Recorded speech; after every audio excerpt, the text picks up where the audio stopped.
All right, so let's talk a little bit about game week 2. We had a pretty exciting game week, a lot of goals, a lot of goals. What caught your eye, Taz? Anything? What's your main takeaway from game week 2?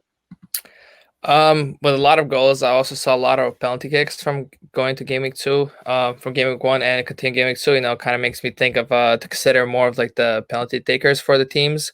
Another quick thing I noticed was Justin Mitchell, both budget options returned points again in 2 game weeks in a row. Making me kind of proving that budget options can be consistent and outscoring some even premium assets. But it's too early to just fully go into the budget defenders.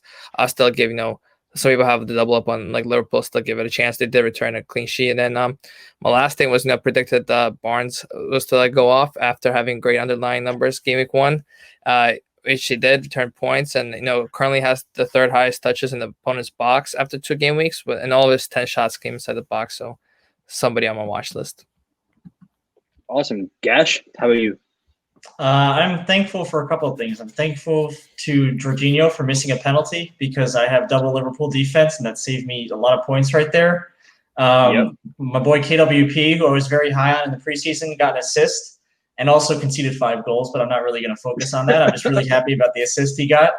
Che Adams has had an expected goal of 0.92 against Spurs, and Lloris pulled off a crazy save to stop him from scoring there. So I think he's been really unlucky not to score. He's also missed the most big chances of any FPL forward. He's missed 3 in 2 games. So he's certainly getting the chances. It's a question of whether he'll be able to start finishing them and returning points. And finally, for myself, I had none of my bench players play. I had a couple of injuries and a 4.5 million midfield fodder not playing. So for me, it's been a struggle of trying to avoid using my wild card too early because I don't want to. And I think I've managed to do that for at least another week or two. Yeah. Good point about Che Adams. It's tough to see him missing so many chances. It's like, is it bad luck or is it just bad finishing? What do you think? Yeah. What do you think? Is it bad luck? I'm hoping bad luck at this point, so that he can eventually turn it around and start returning.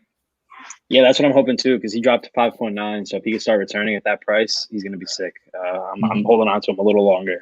C4, how about you? What are your main takeaways from the week? 3 takeaways. Never captain Aubameyang. 2, Spurs are for real. I was just wrong about which offensive assets to own. And 3, I was pretty happy not making any transfers for game week 2 and just holding until game week 3 to get a better sense of my team. I think you're the highest scoring out of the 4 of us so far, so congrats for that. Yeah, as expected. Well, I don't know about that. It's a marathon, not a sprint. Exactly, yeah. I just want to remind all our listeners, if you're feeling down about your first 2 weeks, like I am, don't worry about it. Just Hang quit in there. Nope, don't quit. It gets better. Just keep fighting.